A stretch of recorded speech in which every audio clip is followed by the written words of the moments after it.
तो भद्रवाह के शहरी बाजार में मैं मौजूद हूँ। जैसा कि कल ही जो नतीजे निकले हैं गुजरात असेंबली इलेक्शन के और हिमाचल के, जहां पर गुजरात में 156 से ज्यादा सीटें लेने के बाद जो है बीजेपी ने एक इतिहास रचा है कि 7वीं बार लगातार गुजरात में सरकार बनाने जा रहे हैं।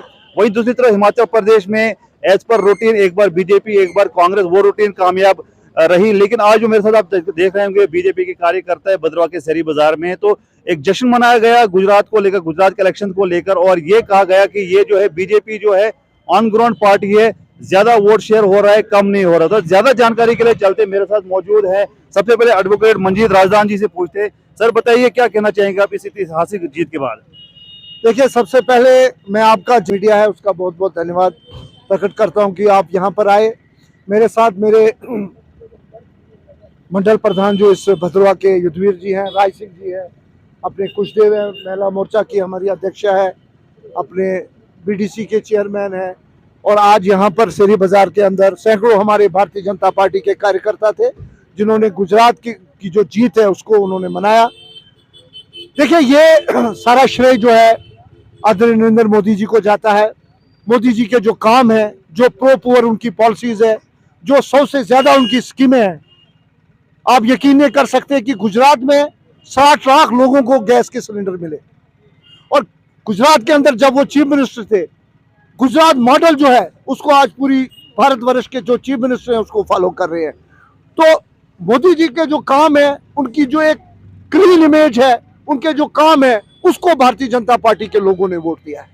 वहीं अगर हिमाचल की बात करें तो हिमाचल में बीजेपी ये दावा कर रही थी हमने रूटीन तोड़ देनी है, लेकिन रूटीन टूटी नहीं और कांग्रेस ने वहां पे झंडे गाड़े। क्या कहेंगे आप? देखिए, मैं आपको एक बात बताता हूं कि हिमाचल की जहां तक बात है, हिमाचल में ठीक है 5 साल लोग एक पार्टी को वोट देते हैं, दूसरे 5 साल के बाद चेंज करते हैं।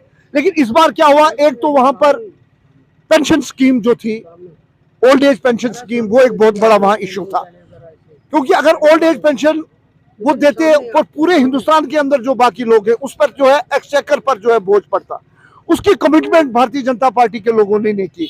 लेकिन कांग्रेस ने कहा कि हम जब भी आएंगे हम देंगे। दूसरी वहां पर बात थी, भारतीय जनता पार्टी के अंदर रेबल्स बहुत थे जिन्होंने भारतीय जनता पार्टी को हट के उन्होंने इंडिपेंडेंट जो 22 के करीब जो थे वहां इंडिपेंडेंट्स थे, तो वो एक कारण बना। और दूसरा वहां पर अगर आप वोट शेयर देखिए, 42% वोट भारतीय जनता पार्टी को पड़ा है, 43% वोट शेयर जो है वो कांग्रेस को पड़ा है। जीत होती है। चले यूपी में आपने आजम खान को हराया जो कि बीजेपी बार बार क्रेडिट लेना चाहती। वहीं अगर दिल्ली नगर निगम की बात करें तो वहां पर जो आम आदमी पार्टी ने भारतीय जनता पार्टी को स्वीप कर दिया। क्या कहेंगे आप? क्या दिल्ली में आपका वो नहीं बस चल रहा है?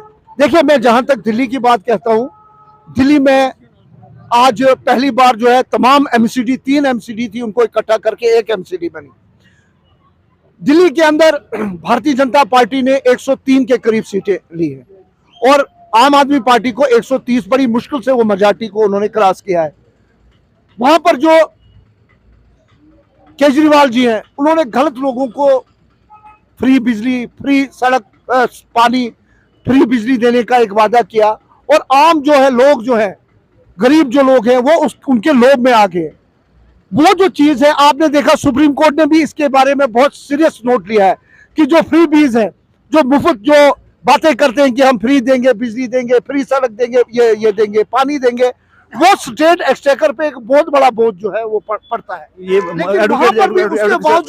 उसके बावजूद भी दिल्ली के अंदर जिस तरीके से ओपिनियन पोल जो थे वो कह रहे थे कि वहां पर 170 के करीब जो है प्लस ये सीटें लेगी आम आदमी पार्टी, लेकिन भारतीय जनता पार्टी ने उसको रोका है और बहुत मुश्किल से जो है आम आदमी पार्टी को वहां पर मेजॉरिटी। मुश्किल से, जैसे कि आपने खुद ही कहा अपनी स्पीच में कि हिमाचल प्रदेश में भी हमारे कुछ लोग जो हैं 20-20 वोटों से, 60 वोटों से, 200 वोट से हार होती, जीत होती। एक तरफ से अगर गुजरात की आप कहते हैं कि जीत गई भारतीय जनता पार्टी, इसमें कोई दोहराई नहीं कि भारतीय जनता पार्टी जीती, लेकिन अगर दिल्ली नगर निगम की बात करें, हिमाचल की बात करें, वहां तो एक्सेप्ट करना पड़ेगा आपको कि वहां पे आप हार गए हैं।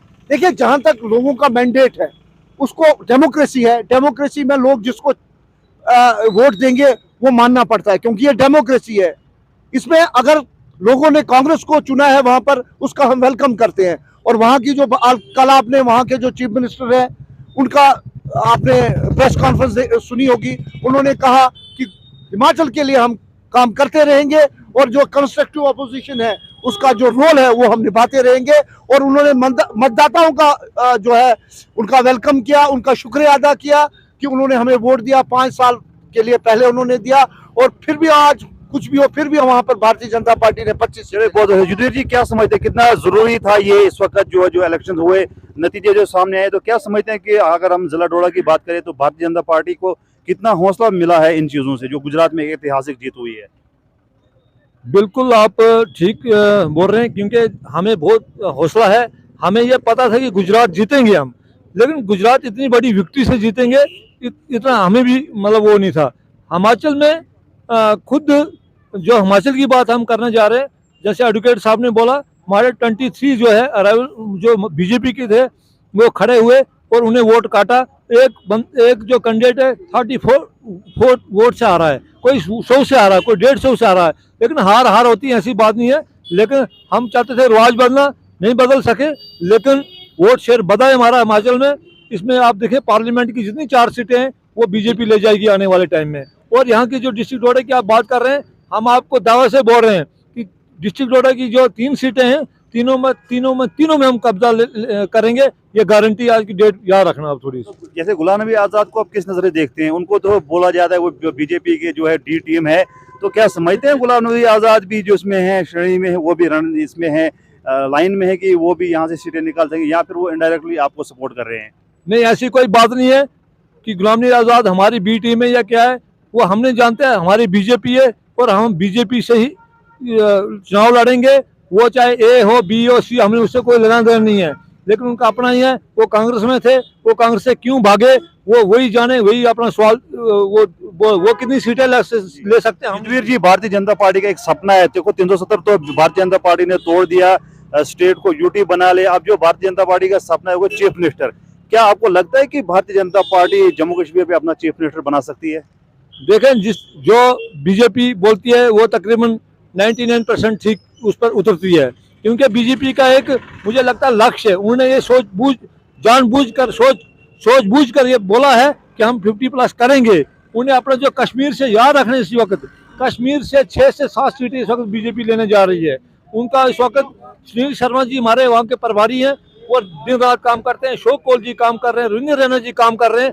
तो वहाँ से भी हम इस वक्त खाता खोलने जा रहे हैं 5 से 6 सीटों तक। बाकी जम्मू की तो हम लेंगे, यहाँ क्लीन स्वीप करेंगे दूसरी पार्टियों को। चलिए बहुत बहुत शुक्रिया। तो सर आप क्या कहना चाहेंगे इस ऐतिहासिक जीत के बाद? ऐतिहासिक जीत की बात यह है कि नरेंद्र मोदी जी का काम बोलता है।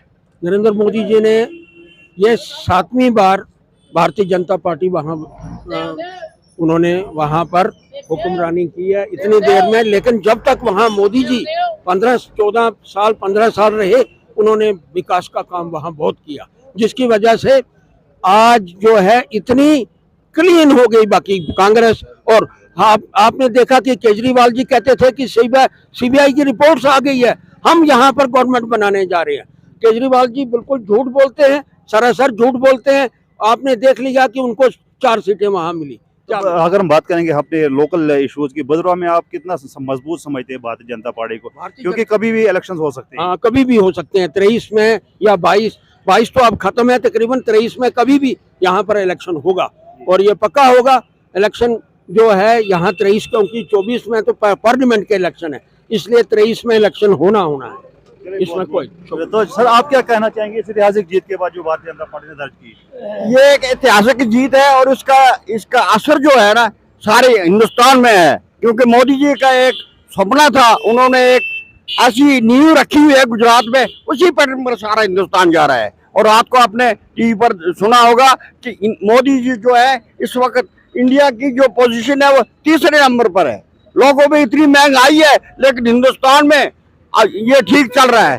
मेरे 2 बच्चे अमेरिका में, वो कहते हैं डैडी अब यहाँ पर जो है ना गुजरात में, यहाँ से लोग वापस आ रहे हैं, इतना काम है, कोई बेकार नहीं है। 30-40 हजार। क्या समझते हैं आप, क्या लोग आपको जो है आने वाले जो असेंबली के इलेक्शन है, लोग जो है मैंडेट देंगे बीजेपी को, जिताएंगे बीजेपी को? हर हालत में हम यहाँ से 3 ही सीटें जीतेंगे।